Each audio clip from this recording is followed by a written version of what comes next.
ये लीक हो रहा है पूरा पूरा। यहाँ पे ऑयल दिख रहा होगा आपको, थोड़ा सा जूम इन कर दूंगा मैं। यहाँ पे ऑयल लीक हो रहा है इसका। ये जो स्टार्टर मोटर होती है उसी का कुछ तो असेंबली वाला सीन लग रहा है। ये वाला पाइप देखो, ये वाला यहाँ से लीक हो रहा है, ये निकल गया। हाँ यही से लीक हो रहा था, ऐसे लग रहा है। छोटे से व्हील को भाई गिर गया। हेलो दोस्तों एंड वेलकम बैक। ये अपनी बाइक है और बाइक में 2-3 प्रॉब्लम आ गए। ये देखो यहाँ पे ये जो स्टार्टर होता है, स्टार्टर मोटर होता है, यहाँ पे इसका व्हील होता है। तो यहाँ पे गैस्केट होता है या फिर पैकिंग कहते हैं उसे। तो वो जो सील होता है वो शायद से लीक हो रहा है। यहाँ पे पूरा ये देख रहे हो, ये ऑयल स्टेन है। तो ये थोड़ा प्रॉब्लमेटिक हो सकता है आगे जाके, तो ये चेंज करने हैं हमें। उसके बाद अपना जो ब्रेक है वो अच्छी तरीके से नहीं लग रहा। ब्रेक ऑयल में शायद मॉइस्चर चला गया होगा। तो देखो ये कितना प्रेस हो रहा है, पर इसमें डिस्क ब्रेक्स है, मतलब वो डिप्लीट नहीं हुए अभी तक। उसके बाद ये वाली जो पाइप देख रहे हो आप, ये वाली यहाँ पे लीक हो रहा है। ये कौन सी पाइप है पता नहीं। ऐसे 2-3 प्रोडक्ट्स लेके आने हैं। यहाँ पे जो पीछे वाले ये प्रेस फिट वाले वो भी लेके आने हैं। तो चलो चलते हैं। क्या ये इश्यूज़ मेजर प्रॉब्लम है? नहीं, पर अगर इन्हें ठीक नहीं किया गया टाइम से तो ये मेजर प्रॉब्लम्स बन सकते हैं। अभी हम जा रहे हैं यामाहा के सर्विस सेंटर, वहाँ से स्पेयर पार्ट उठाने।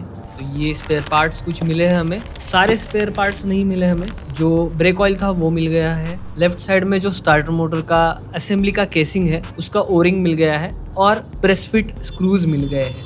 लास्ट में जो पाइप बच रही है वो अभी अवेलेबल नहीं है सिटी में, तो उसे ऑर्डर करना पड़ेगा। A few moments later. 40,000 kilometre हो गए दोस्तों अपनी बाइक की। 40,000 किलोमीटर। Let's go. तो ये है कि मैं दिन भूल गया ये कौन सा दिन है। मैं पिछले 1 हफ्ते से ट्राई कर रहा हूँ भाई कि मुझे पार्ट्स मिल जाए FZ25 के। मिल ही नहीं रहे भाई। लास्ट टाइम जब हम सर्विस सेंटर गए थे तब सीनियर मैकेनिक नहीं थे। आज सीनियर मैकेनिक साहब ने बोला ये क्लिप लगा के देख लो, अगर फ़र्क पड़ता है तो अच्छी बात है, पर मैं सोच रहा हूँ कि पूरी की पूरी पाइप ही चेंज करनी है वो। तो भाई फाइनली पार्ट नहीं मिला। पाइप कटने की भी संभावना है ऐसा मुझे लग रहा है। तो पाइप भी ऑर्डर कर दिए, पर अभी पाइप आएगी 15 दिन के बाद। 12 से 15 दिन लगते हैं। तो भैया फाइनली पार्ट मिल गया है, चेन लूप वगैरह भी ले लिया है। चलो तो भाई कुछ भी कहो, आपको मानना पड़ेगा कि अगर आपकी बाइक डिसकंटिन्यू हो गई है या फिर पुरानी हो गई है तो उसके पार्ट्स मिलने में बहुत दिक्कत होती है। क्योंकि जब हमने लास्ट टाइम पार्ट ऑर्डर किया था, 15-20 दिन बाद कॉल किया तो वो बोल रहे थे कि सर हमने आपकी ऑर्डर कैंसिल कर दी। क्यों कैंसिल कर दी सर? कंफर्म नहीं था। मैंने बोला मैंने खुद आके बताया था ना, ऑर्डर दी थी, मैंने बोला था पेमेंट भी कर देता हूँ। नहीं बोले, जो हमारे मेन सर है उनको लगा कि ये बाइक कोई चलाता नहीं है ज्यादा, तो इसलिए हमने ही हमारी एंड से पार्ट कैंसिल कर दिया। तो मैं फिर से चला गया वहाँ पे, फिर से ऑर्डर प्लेस कर दी, फिर से कुछ झोल ना हो जाए इसलिए मैं खुद पर्सनली चला गया। तो फिर 15 दिन राह देखने के बाद मुझे ये पाइप मिली है। तो लगभग एक पाइप के लिए मैंने 1-1.5 महीना इंतजार किया है। तो भाई ये देखो, ये जो अपनी राइट साइड की पाइप लीक हो रही है वो है। ये कुछ 70 रुपीज़ की आती है और ये स्पेसिफिक ऐसे फोल्ड होके वगैरह वो मोल्डेड पाइप होती है, तो कुछ अलग नहीं यूज़ कर सकते। ये इंजन हेड के ऊपर वाली पाइप है। ये लेफ़्ट साइड में जो स्टार्टर वाला जो होता है ना मोटर, उसमें से लीक हो रहा है। ये 46 रुपीज़ का है, ये भी चेंज करवाने। ये प्रेस फिट्स कुछ निकल गए थे, पुराने हो जाते, इसका टाइटनेस कम हो जाता है, खड्डे वगैरह बहुत होते हैं अपने यहाँ, तो ये भी लगाने कुछ। और ये है ब्रेक फ्लूइड। तो भाई ये देखो अपन गैरेज पे आ गए हैं। यहाँ पे बहुत सारी गाड़ियों का काम चल रहा है और यहाँ पे अपना सामान पूरा, और कुछ देर में अपनी बाइक भी ले लेंगे। सही है। क्या क्या करना है मैं एक बार फिर से बता देता हूँ। ये देखो ये लीक हो रहा है पूरा पूरा। यहाँ पे ऑयल दिख रहा होगा आपको, थोड़ा सा जूम इन कर दूंगा मैं। यहाँ पे ऑयल लीक हो रहा है इसका। ये जो स्टार्टर मोटर होती है उसी का कुछ तो असेंबली वाला सीन लग रहा है, यहाँ से लीक हो रहा है। उसके अलावा ये वाला पाइप देखो, ये वाला यहाँ से लीक हो रहा है, पूरा ऑयल जैसा हो रहा है ना। तो ये ब्रीदर पाइप 1 ऐसा कुछ तो कहते हैं FZ25 के लिए।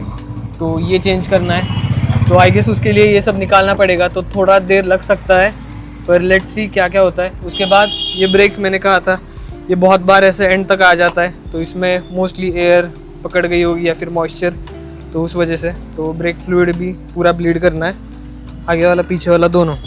बाकी ब्रेक पैड्स वगैरह तो ठीक ही है, कोई इशू नहीं। ऑयल लेवल चेक करेंगे एक बार, ऑयल कितना है क्या है। अगर कम हो गया है तो थोड़ा सा ऐड कर देंगे, टॉप अप कर देंगे और मिलते हैं जब बाइक अंदर लेते तब।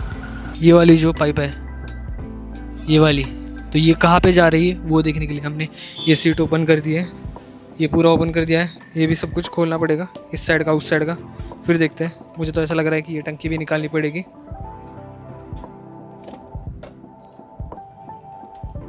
तो ये वाला भी साइड निकाल रहे हैं अभी हम। तो भाई ये वाली पाइप है, ये यहाँ से कंटिन्यू हो रही है, ये और यहाँ से फोल्ड होके उस साइड जा रही है। तो बेसिकली वहाँ से आके यहाँ से फोल्ड होके इस जो एयर डक्ट होता है अपना एयर इनलेट, तो वहाँ पे जा रही है। तो यहाँ पे ही नीचे कहीं पे, तो जो अपनी ब्रीदर पाइप कहते हैं उसे FZ25 में, वो यहाँ पे नीचे जा रही है। तो ये जब खुलेगा तब दिखाता हूँ मैं आराम से। हाँ, तो काम बहुत इजीली हो गया, कुछ ज़्यादा कुछ खोलने की ज़रूरत नहीं पड़ी क्योंकि पाइप ऑलरेडी मोल्डेड थी। तो एकदम आसानी से उधर से निकाला और इधर पहुँच गई। तो जब मैं सर्विस सेंटर गया था तब बोल रहे थे कि ये सब निकालना पड़ेगा, पर आखिर में जो काम आता है वो एक्सपीरियंस होता है बंदे का जो काम कर रहा है। तो देखो इतना इजीली बिना कुछ झंझट किए एकदम ओरिजिनल जो उसका पाथ था उसी पे लगा दिए। यहाँ पे पिन लगाना क्लीन वगैरह करके लगा दिए हमने। तो भाई 100 बातों की एक बात, जो काम करने वाला बंदा होता है ना, कारीगर, उसमें टैलेंट होना चाहिए।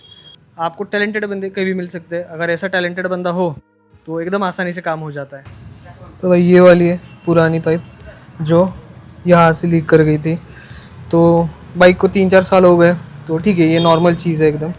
और ये ऐसे ही प्री मोल्डेड थी, मतलब इसका पाथ जो होता है वो फिक्स्ड होता है, तो कुछ ज़्यादा परेशानी नहीं आई।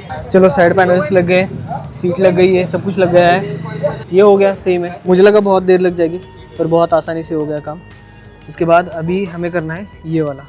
यहाँ पे देखो ये वाले हमने नट बोल्ट्स निकाली है, ये इसकी रिंग है ओ रिंग, और ये निकाल के देखते हैं क्या है कैसा है, क्योंकि यहीं से बहुत सारा लीकेज हो रहा है। अगर यहाँ से नहीं हो रहा तो वो भी पता चल जाएगा कि कहाँ से हो रहा है। तो मोस्ट प्रॉब्ली यहीं से हो रहा है, यहाँ से ऊपर से नीचे पूरा। यहाँ से बस इसे ऐसे निकालना है, तो ये थोड़ा अच्छे से पैक होगा। ये निकल भी गया, अभी एक हाथ से थोड़ा मुश्किल हो रहा है।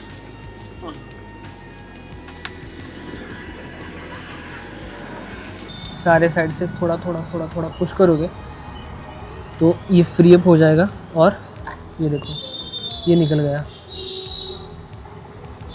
हाँ, यही से लीक हो रहा था ऐसे लग रहा है। थोड़ा सा ऑयल आएगा बाहर क्योंकि ये होती है आपकी स्टार्टर मोटर। ये जो मैकेनिज़्म है ये स्टार्ट करता है आपकी बाइक को। यहाँ पे ये वाला दिख रहा है छोटा सा पार्ट, तो मोटर घुमाती है इसे, इस व्हील को, ये व्हील घुमाता है इस व्हील को, ये व्हील घुमाता है इस छोटे से व्हील को। ओ भाई गिर गया, ठीक है साफ़ करके लगा देंगे, फ़िलहाल के लिए ऐसे रखते हैं। पर ये व्हील जब घूमता है तब आपका स्टार्टर लगता है, क्योंकि ये अंदर एंगेज हो जाता है यहाँ पे। तो ये स्टार्टर असेंबली बोलते हैं इसे, स्टार्टर मोटर स्टार्टर असेंबली। और ये जो है ये वाला, ये भी इससे अंदर, तो वो होता है मैकेनिकल थिंग होता है। मैं भी मैकेनिक नहीं हूँ पर बेसिक नॉलेज है, तो उस हिसाब से मैं बता रहा हूँ। जब आप स्टार्टर देते हो और सिर्फ फ्लाईव्हील की आवाज़ आती है, स्टार्टर लगता ही नहीं है, सिर्फ क्रिंग क्रिंग क्रिंग क्रिंग क्रिंग क्रिंग ऐसी आवाज़ आती है मेटल घिसने की।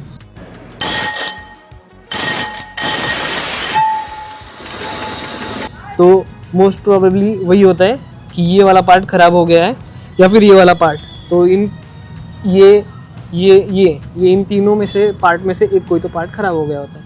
ये क्लीन करना है अच्छी तरीके से, ऑयल वगैरह निकालना है। और यहाँ पे देख रहे हो ये ओरिंग, ये देखो ये ओरिंग है ना, ये ब्लैक कलर की, ये चेंज करनी है। ये क्या हो जाती है, हीट की वजह से वगैरह सिकुड़ जाती है, या फिर बहुत बार, अभी देखो बाइक को 3.5-4 साल हो गए, तो ये इतना नॉर्मल चीज़ है, ये कुछ मेजर चीज़ नहीं है। फिलहाल यहाँ पे ट्रैफिक लग गया था तो थोड़ा ट्रैफिक का आवाज़ होगा, बट एनीवेज ये पहले लगा लेता हूँ मैं और फिर आपसे मुलाकात करता हूँ। 1 मिनट का। तो ये वाला जो है ना, ये वाला रिंग, इसमें प्रॉब्लम हो जाता है बहुत बार। तो ये वही रिंग है, ये रबर का होता है, तो ओवर द टाइम ये थोड़ा ख़राब हो जाता है कभी कभी। तो ये नेचुरल है, कोई ज़्यादा दिक्कत वाली बात नहीं है, सिर्फ चेंज करना है, 3 स्क्रू निकालने और चेंज हो जाएगा। थोड़ा क्लीन वगैरह कर दो पेट्रोल डीजल से जो भी अवेलेबल है। तो ये रबर के पार्ट्स है, ऑब्वियसली हीट की वजह से थोड़ा हो जाते कभी कभी। ऑयल वगैरह भी एकदम ठीक लेवल पे यहाँ पे है ऑयल, तो काफ़ी प्रॉपर लेवल पे, कम नहीं ज़्यादा नहीं, ठीक है। तो भाई ये है वो ओरिंग कहते हैं इसे, और ये इस साइड में लगती है। क्लीन वगैरह कर दिया है, अभी हम नई वाली लगाएंगे जो वहाँ पे अनबॉक्स कर रहे हैं।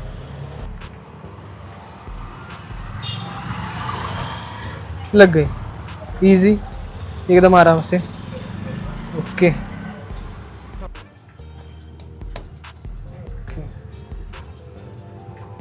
तो यहाँ पे बस अलाइन करके नट वगैरह लगा देना, बस ये टाइट लगा देना अच्छे से।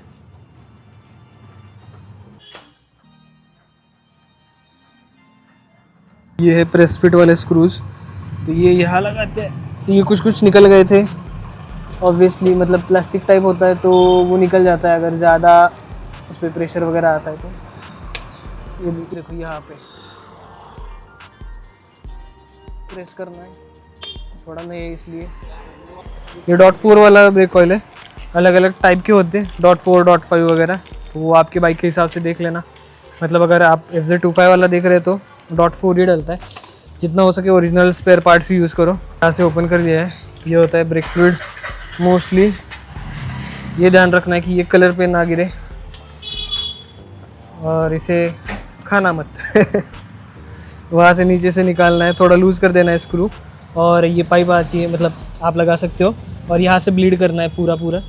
ब्लीड करते वक्त ये ध्यान रखना है कि ये जब नीचे जा रहा है इसमें और उसमें, और ऊपर से डाल रहे हो जब आपका नया ऑयल, तब डिफरेंस ना आए, अदरवाइज़ एयर प्रेशर बनता है, एयर पॉकेट बनते हैं छोटे छोटे और स्क्विशी हो जाता है ब्रेक, तो वो ध्यान में रखना है।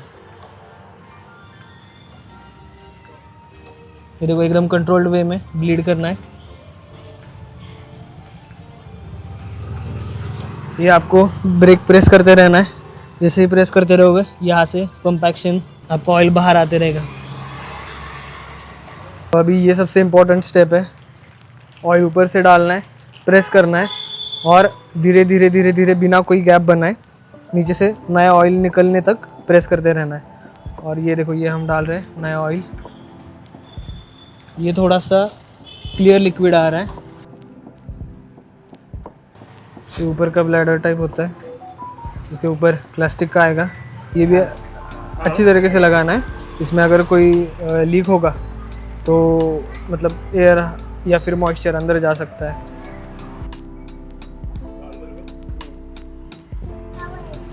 वो देखो यहाँ से जैसे प्रेस कर रहे हैं वैसे ही वहाँ से ऑयल निकल रहा है। देखो ये लेवल थोड़ा थोड़ा नीचे जा रहा है और ये पूरा नीचे तक प्रेस हो रहा है। यूजुअली इतना नहीं होता। तो अभी ऊपर से ऑयल डालेंगे और धीरे धीरे दबा देंगे तो पुराना ऑयल नीचे चला जाएगा, नया ऑयल आ जाएगा। थोड़ा सा रह जाता है पुराना ऑयल पर फिर भी ठीक है। देखो भाई यहाँ पे डाल दिया है, धीरे धीरे नीचे जा रहा है, पुराना वाला यहाँ से बाहर आ जाएगा और नया वाला जब तक यहाँ से बाहर नहीं आता तब तक थोड़ा थोड़ा प्रेस करो। थोड़ा पुराना वाला रह गया तो भी चल जाएगा, कुछ ज़्यादा उतना इशू नहीं है, पर मैक्सिमम उसका परसेंटेज निकल जाए पुराना वाला तो अच्छा ही है। तो ये पूरा होने के बाद भी क्या होता है, इसमें प्रेशर नहीं बनता। तो प्रेशर बनाने के लिए अभी अगर आपने नया फ्लूइड डाला है तो भी थोड़ा प्रेस करके प्रेशर बनाओ, बाद में आराम से यूज़ करो। तो ये लग गया है, हो गया है फाइनली सारा काम इजी, सब कुछ टाइट कर दिया है। प्रेशर बिल्डअप करेंगे एक बार और फिर नहीं, जैसे गाड़ी 40,000 से ज़्यादा किलोमीटर चल चुकी है अपनी बाइक, तो वो रिव्यू भी डालेंगे जल्दी। थोड़ा सा रुका हूँ, अभी बारिश खुली है थोड़ी सी, तो जाके शूट करूँगा आजकल में और देखते कब डालता हूँ, क्योंकि बहुत टाइम लग रहा है, बाकी के काम भी है, देखते कब होता है। भाई अपनी बाइक तैयार हो चुकी है और ये देखो है परफेक्ट। चलो एक राउंड मार के आते, बताता हूँ आपको। तो भाई टेस्ट राइड वगैरह पूरी कर लिया हमने, परफेक्ट काम हो गया है, ब्रेक वगैरह लग रहा है, गुड। अगर आप बाई चांस कहीं सातारा से रहने वाले हो या फिर आसपास की सिटी से और कोई रिलायबल गैरेज चाहिए तो ये है अपना गणेश ऑटो गैरेज। अगर आप पूछते हो मंगार तड़े और उसी के पीछे वहाँ पे तालाब है आगे जहाँ पे रिक्शा खड़ी है, उसी के पीछे ये है। यूजुअली यहीं पे आता हूँ हर बार। पहले 4-5 सर्विसिंग करवा दिए थे ऑफिशियल कंपनी से और उसके बाद यहीं पे आ रहा हूँ। काफ़ी ट्रस्टेड है। जाते जाते मैं एक बात कहना चाहूँगा, आपके बाइक के लिए एटलीस्ट अच्छा मैकेनिक ढूंढ लो जिसे नॉलेज हो और वो आपकी मदद कर पाए। अगर आपकी बाइक अच्छे हाथों में है, आपकी ज़िंदगी भी एक तरह से अच्छे हाथों में है। आप टेंशन फ्री राइड कर सकते हो और राइड सेफ। मिलते हैं अगले वीडियो में। लाइक शेयर सब्सक्राइब वो जो भी है वो सब कुछ करके जाना। मिलते हैं अगले वीडियो में।